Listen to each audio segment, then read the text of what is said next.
are you embarking on a new fitness journey in 2023? An expert will join us with how to ease into your workouts without injuring yourself.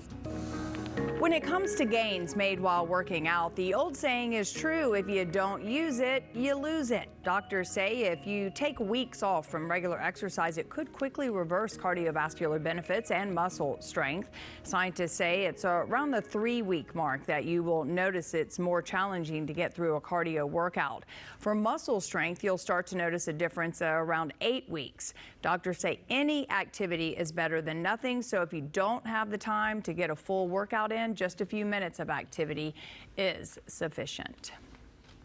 And from yoga injuries to shoulder strains to not wearing the proper workout gear, this time of year is when many people are working on their New Year's fitness goals, increasing their physical activities, or don't know how to ease into their workouts. And as a result, they end up with injuries that could lead them to the doctor's office. And joining us now with how to prevent the most common injuries is orthopedic surgeon Dr. Nance. Thanks for joining us all the way from New York. Thank you so much. Yes, and Tricia, who just happens to be your aunt. Yes. All right.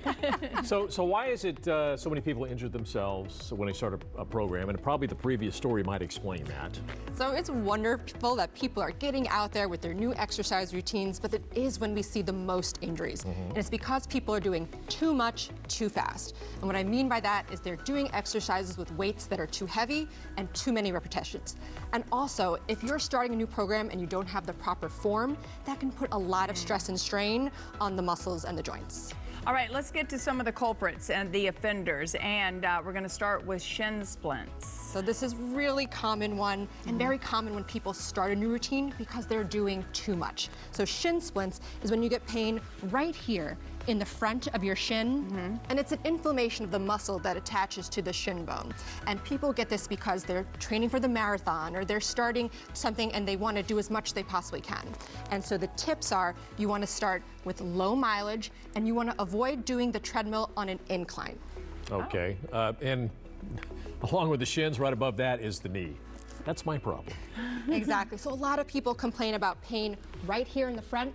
This is called patellofemoral syndrome, and you'll feel that if you're walking up or down stairs. So what happens is, and Trish is going to demonstrate the wrong way to do a lunge, is when your knee starts to kind of fade in the middle. Yeah. What you want to do is keep your knee right over your toes. And this will help relieve the pressure off of the kneecap.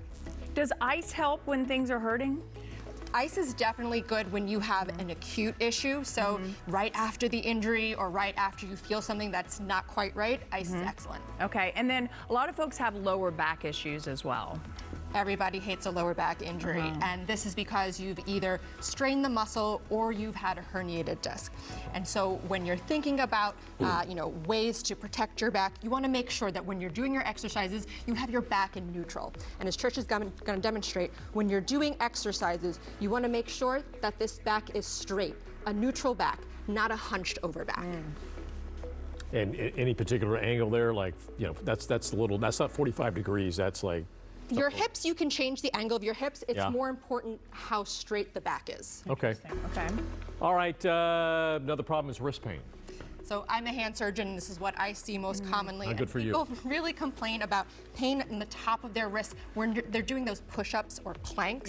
And what happens is actually 2/3 of people end up having a very small cyst that you can't see or you can't feel, but it really hurts when you're in this position.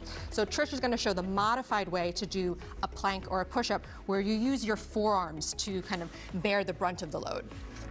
So don't do the wrist. Only ever. if you're having pain. Okay. So you can do the planks or pushes, but if you're having pain in the wrist, this is something that you can do to modify it. All right, and then just overall for any age, prior to starting this whole workout plan, what are some tips? So number one is to start with proper footwear. As we can see over here, here's a pair of new sneakers. They have a nice thick sole. When you're looking for shoes, you want to make sure that something gives you a lot of structure and also a thick sole that's going to be able to absorb that shock. The second is people they want to, have big muscles and they think I'm going to use the biggest weights to do it. That's a huge mistake because what happens is that it puts a lot of stress on muscles that are not warmed up to do that. So when you're starting a weight program, you want to pick weights that you can do comfortably for 10 to 15 repetitions. using the right form. Once you can do that, then you can build up to 2 or 3 sets, and afterwards you increase the weight by about 10%.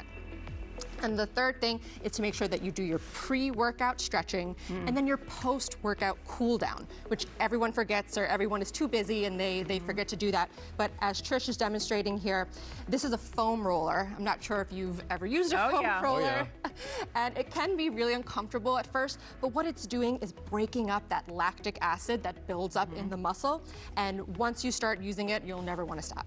Yeah, I was just going to say, I didn't know you were going to be talking about stretching, and it's my goal is to stretch more. It's so important.